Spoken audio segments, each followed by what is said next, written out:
is the review for factoring binomials and trinomials, also known as polynomials. First part is listing all the positive factors. So the first 5 problems. So remember, we always like to do them in factor pairs: 1 and 26, 2, 2 and 13, 4 no, 5 no, 6, 7, 8, 9, 10, 11, 12, and now we're at 13. So remember, we're going to list them in numerical order. We're not going to leave them as pairs. I want them listed in a row. 24, 1 and 24, 2 and 12, 3 and 8, 4 and 6, 5 no, and then we've gone around and where everything past 6 is fine. So 1, 2, 3, 4, 6, 8, 12, 24. 1 and 27, 2 no, 3 and 9, 4 no, 5 no, 6, 7, 8, 9. So those are my factors. 17 is prime, so you'll have exactly 2 factors, 1 and the number itself. And 19 is prime also, so that's pretty easy. Those were 2 nice ones. Write the prime factorization, so let's break this. I'm going to break this into 2 and 28. 2 is prime, 28 can be 2 and 14. 2 is prime, 14 can be broken into 2 and 7. So we want to list them with multiplication signs. A little bit different than factors. Factors, you have commas. Prime factorization, you have multiplication sign because the product of these prime numbers will equal my starting number 56. 70, I'm going to break to 7 and 10. 7's prime, 2 and 5. And then I'm going to put them in numerical order. 2, 5, that's 7. 44, let's do 2 and 22, and then 2 and 11. So 2 times 2 times 11. 40 can be broken into 4 and 10. We'll do 2 and 2, and then 2 and 5. So 2 times 2 times 2 times 5. 62. So 2 and 31. And I think that's it. So that is not prime because it does have exactly 2 factors. Oh, sorry, that's not even true because you have 1, 2, 31, 62 as factors. My bad. All right, here we are when we have variables. So we're still going to just deal with the 28 in the tree way. So 1 and 14, 2 and 7.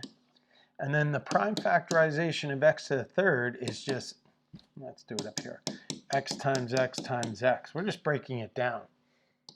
There's no tree needed. The tree just because the factors don't always end up being prime. 14 is not prime, so you have to continue to go. That's why we use a tree. But when you have variables, you can just break it down. It's actually quite easy.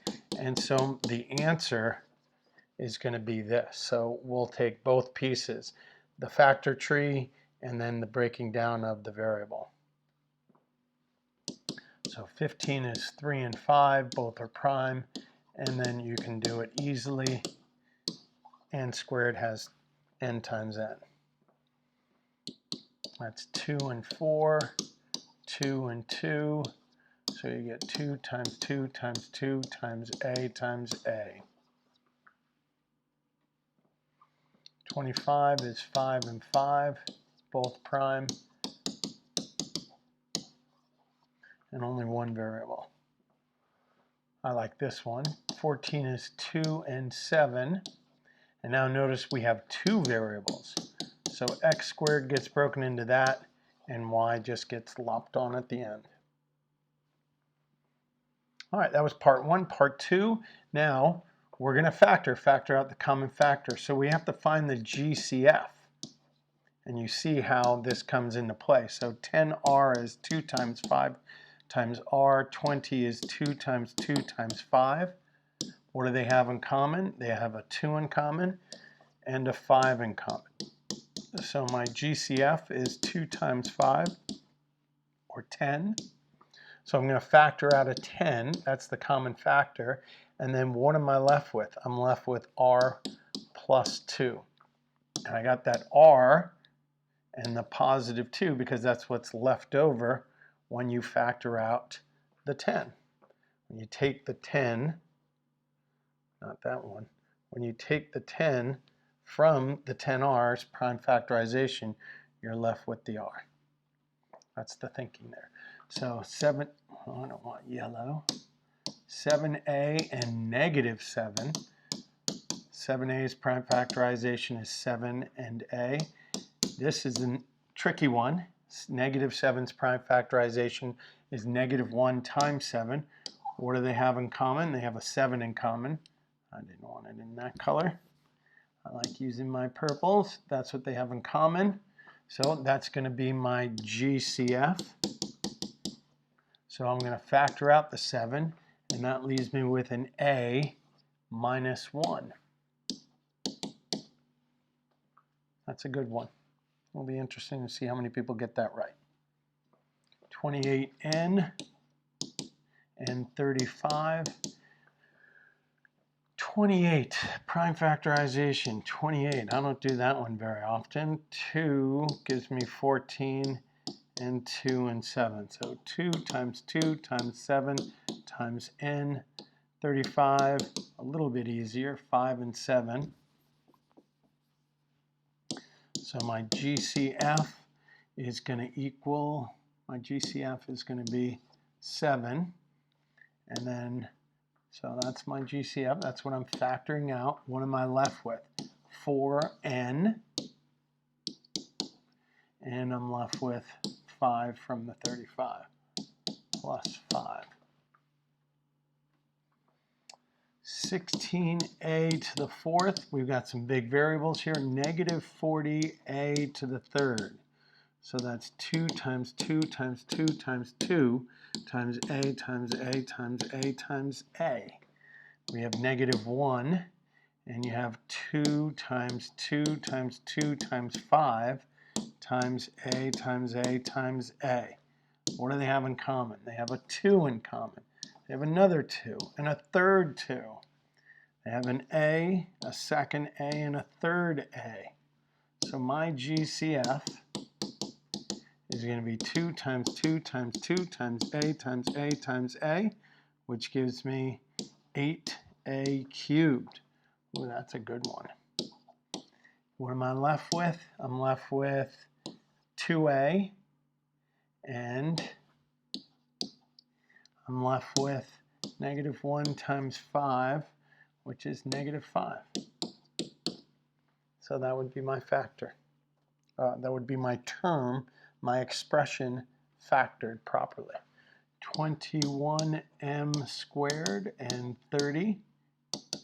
21 is 3 times 7 times m times m. 30 is going to be 2 times 3 times 5 times, that's it.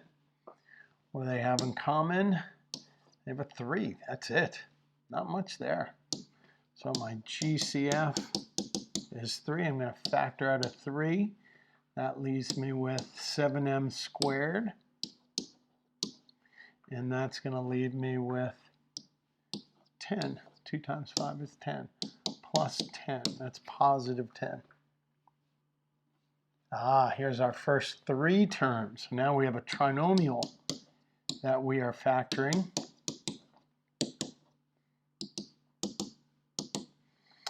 So 24 is 2 times 2 times 2 times 3 times p. Negative 1 times 3 times 5 times p. Negative 1 times 2 times 3. So what do they have in common? Well, they have a 3 in common. They don't have a 2 in common because negative 15 doesn't have a 2 as a prime factorization. They don't have a p in common because negative 6 doesn't have a variable. So that's my GCF, is just 3. So 3, what are we left with? We're left with 8p squared. We're left with negative 5p. And we're left with negative 2. Nice. That worked. And again, we're looking at this to make sure that there is nothing we can take. There's no common factor still in those 3 terms, and there is not. So that's a nice way to check it. 50k squared, 60k, 40. All right, so that's 2 times 5 times 5 times, I'm just going to write it pk. This is 2 times 2 times 3 times 5. Yep, times k. And this is 2 times 2 times 2 times 5. What do they have in common? Well, clearly they have a 2 in common. Clearly they have a 5 in common. They don't have a k in common. So my GCF is 2 times 5, which equals 10. So I'm going to factor out that 10, and I'm left with 5k squared. I'm left with 6k, and I'm left with 4.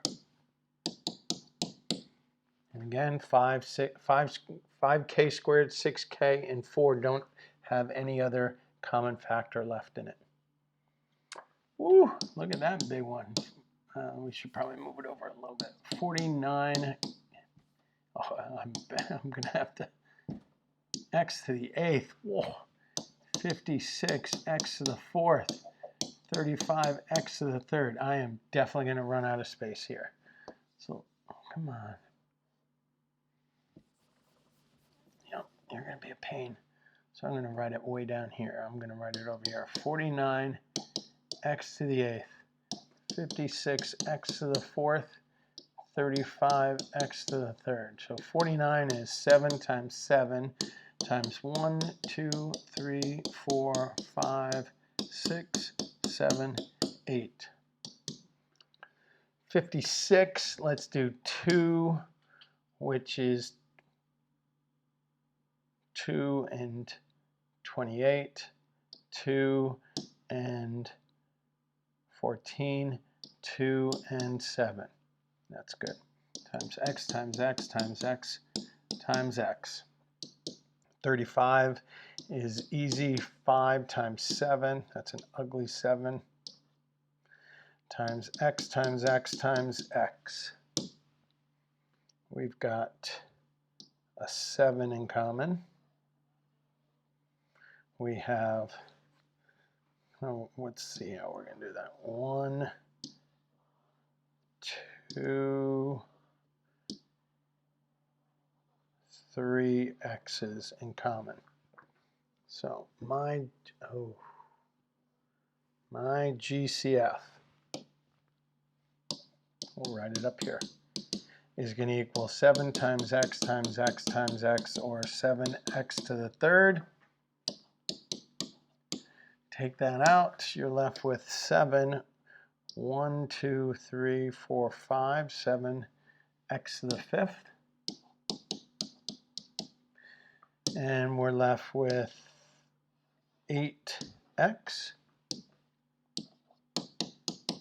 And we're left with 5. Plus 5. Whoa, plus 5. All right, that's a good one. I keep saying that because they're all good. 5n to the 3rd equals 5 times n times n times n. Negative 25n squared equals negative 1 times 5 times 5 times n times n. Negative 10n equals negative 1 times 2 times 5 times n. They have an n in common. They have a 5 in common. That's it. GCF equals 5n. We're left with n squared. We're left with negative 5n.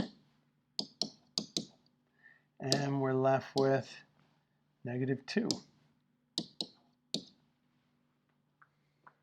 And how we can check is if you want to distribute it back out, you should get this starting problem. That's a nice way to check. All right, I like this one.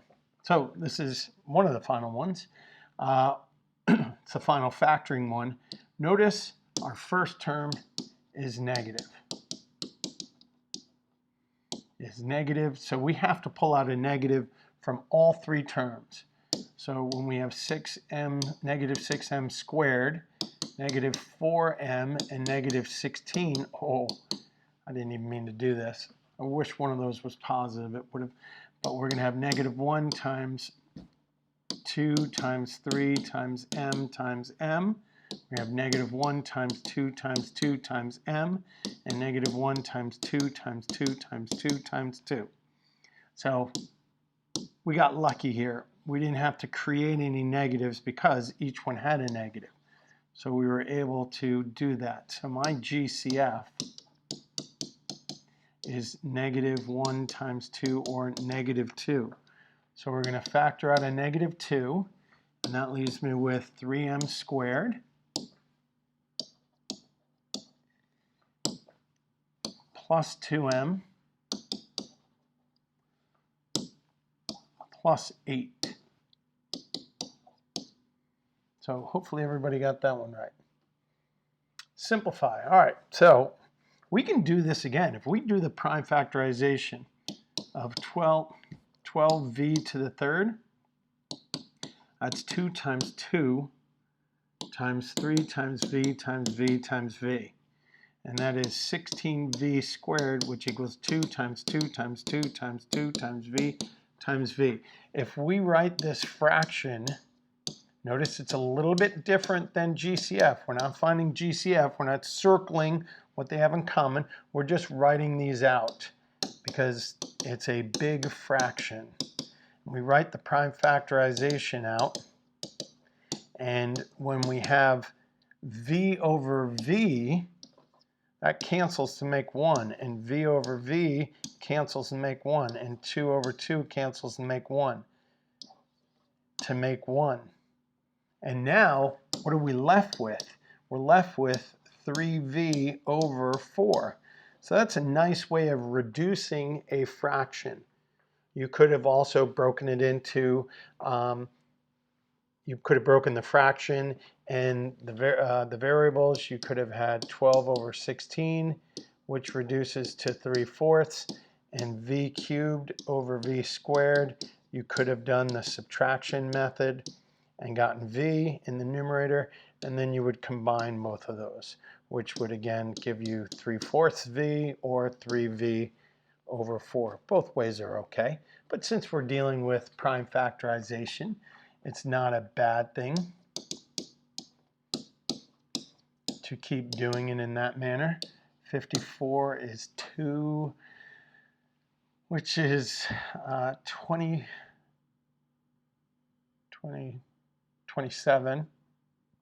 Yeah, no, 17. No, 27. 27, which is 3 and 9. 6 times 9, yeah, sorry. And 60 is 2 and 2 and 3 and 5 and n. 4 times 15, yep, that's good. So these 2's are going to cancel, these 3's are going to cancel, the n is going to cancel, and then that leaves you with a 9 in the numerator and 10 in the denominator. 21 is 3 times 7 times m times m. 15 is 3 times 5 times m. M over m makes 1. 3 over 3 makes 1. And you're left with 7m over 5. 45 is 5 times 3 times 3 times 5 times A times A. 90 is 2, which is 3 and 3 and 5, and A, and then these cancel. So the 3's cancel, the 3's cancel, the 5 and the A. Ooh, that's a nice one. A over 2. And last but not least, 3 times 5 times R times R times R. 35 is 5 times 7 times R. And only because the reason why we're canceling these, because it equals 1, but because it's a fraction. Much different from factoring. We're not factoring here. All we're doing is reducing fractions. And then what we're left with, 3R squared over 7. So a little bit different. We're still using prime factorization, but we're reducing fractions. So hopefully that makes sense and you did well on the pre-assessment.